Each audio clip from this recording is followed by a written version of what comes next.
Okay, everyone, welcome back to KJV Reviews. Here we have the Holy Bible. This is the Scofield Pocket Reference Bible, which I did a review on, and I had a subscriber, Michael M., ask me if I could do a more in-depth review of this to show him how to use the resources in this Bible of the Scofield study system. So as you can see, this is very tiny text, but you can see it pretty good here.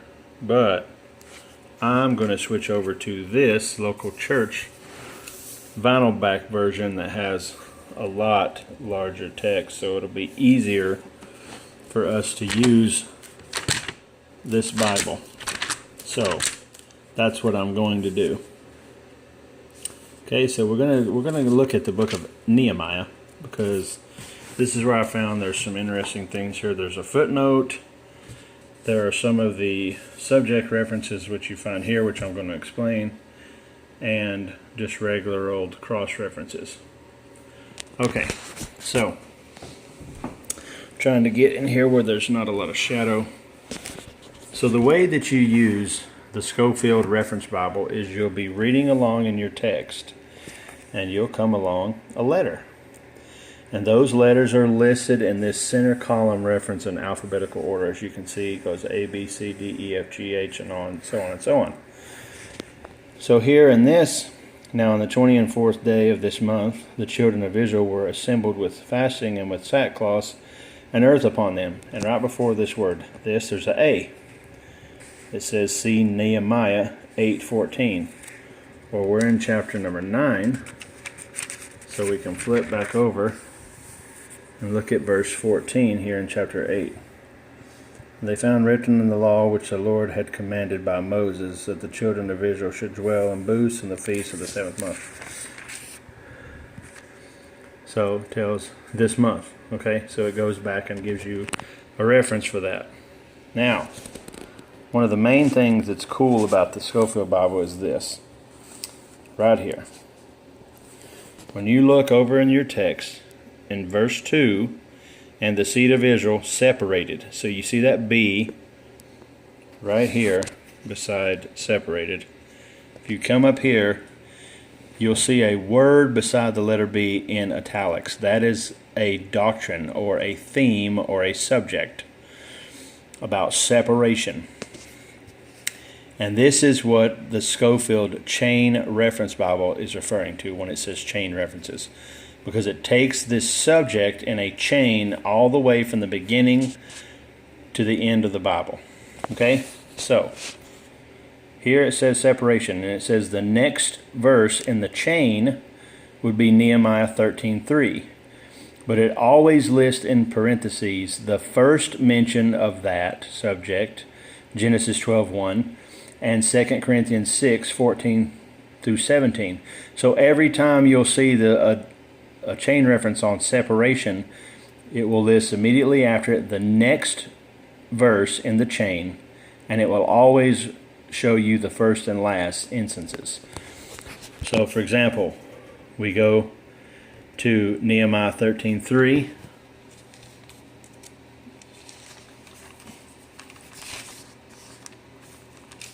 Nehemiah chapter 13:3 right here. And it says, separated from Israel all the mixed multitude. And that's G. And go up here. The next verse in the chain is John 15:18 and verse 19. And notice again, it lists the first and the last instance of that subject. Sometimes it will have a word that'll say literally, it means meal. These I don't find too particularly helpful, because a lot of times you can figure it out without this nonsense. I don't understand really why a lot of these are in here, but they are. So anyways, we'll go back to Nehemiah chapter 9 where we were, and we'll look here.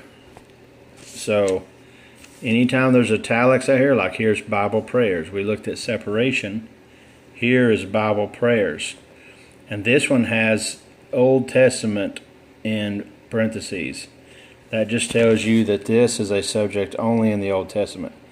This one up here doesn't list Old Testament or New Testament, so it's throughout the entire Old and New Testaments combined. But here on this one, prayers, Psalms 51 is the next chain. Genesis 15:2 is the first. Habakkuk 3:1-16 is the last in the Old Testament. And then, of course, you'll just have general references like this. This says the reference for this verse is Genesis 11:31, 12:1-3, and 17:5, all in chapter 11 of Genesis. Then you have some that will have multiple in one. And then you have this one that says Genesis 15:18 note. That means when you go to Genesis 15 or 18, there will be a number like this in that verse, and then you'll drop down and look at that corresponding number down here at the bottom. Okay? So these are the footnotes. And that's basically how to use this Bible. Now, there are some other things that are in the back of the Bible that are interesting. I mean, there's a small proper name section where you can look up Beth Peor right here.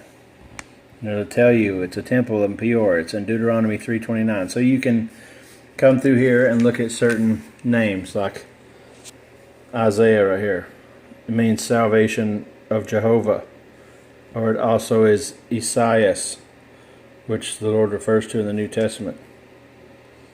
He's a prophet. Isaiah 1:1 and 2:1. Okay? Tells him right there. He was sent to Ahaz and Hezekiah. Prophesies concerning various nations. It gives you all these references. Okay? So after the proper names, after the proper name section, there is a subject index. So you can search certain subjects. For example, if you wanted to look up the word heathen, it's described Ephesians 2:12, 4:18, 5:12, 1 Corinthians 1:21.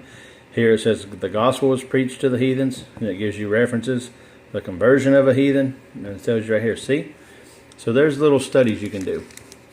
Now after the subject index, there's just the old-fashioned concordance, where you'll look up words, say encourage, and it'll show you all the verses where that verse appears. This is not a comprehensive concordance at all.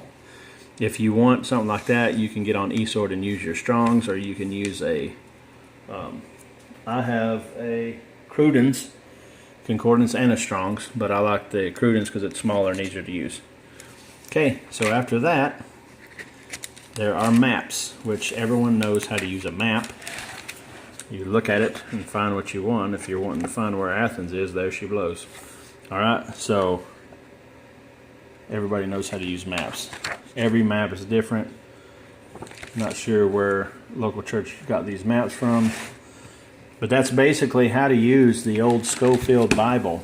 And another thing that's really interesting about this Bible is the chapter subheadings.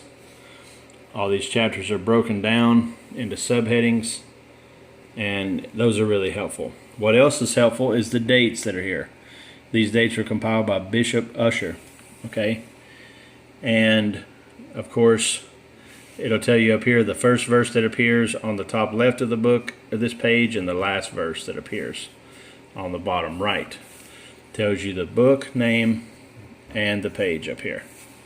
And it's convenient right here when you're turning, you can see what chapter, book, and chapter you're looking for. So as you turn through the Bible, see I'm looking for Acts chapter 4. Okay, there it is. Now, one of the main things I like about these subheadings down here is when you go to the Gospels, it'll tell you things like this. Jesus' agony in the garden. You can read the similar story in Mark, Luke, and John. Those are very helpful when reading the Gospels because it can give you a complete picture of the whole scenario that happened in all four accounts in the Gospels. Some of them are in 3, some of them are in 1, some of them are in 2. Some of them are only in one Gospel, so sometimes you won't have these things. See right here, for example, we're in Matthew, the first prayer. This only takes place in Mark and Luke. It doesn't happen in John. See what I mean? So it's pretty amazing. Those are very helpful. And that is a quick rundown on how to use the features in this or any other Scofield Reference Bible. And I want to show you one last thing. Between the Old and the New Testament, there's something that's very interesting that I would highly encourage you to read. And also, before the Old and New Testament, there is a how to use the subject references page. It'll tell you exactly what I just told you there. But between the Testaments, there is an intro to the 4 Gospels. And right after Malachi, there is a page called From Malachi to Matthew, which talks about the 400 silent years. It's a page and a half, which is really interesting. Then the New Testament starts, and you have a synopsis here of the 4 Gospels. This is interesting to read too as well. So I would encourage you to read that. So, I hope you enjoyed this video, just a little quick video to try to give a better idea of how to use the Scofield reference system for Michael M. Let me know if this was okay, Michael M. God bless you, brother, and I thank you for watching.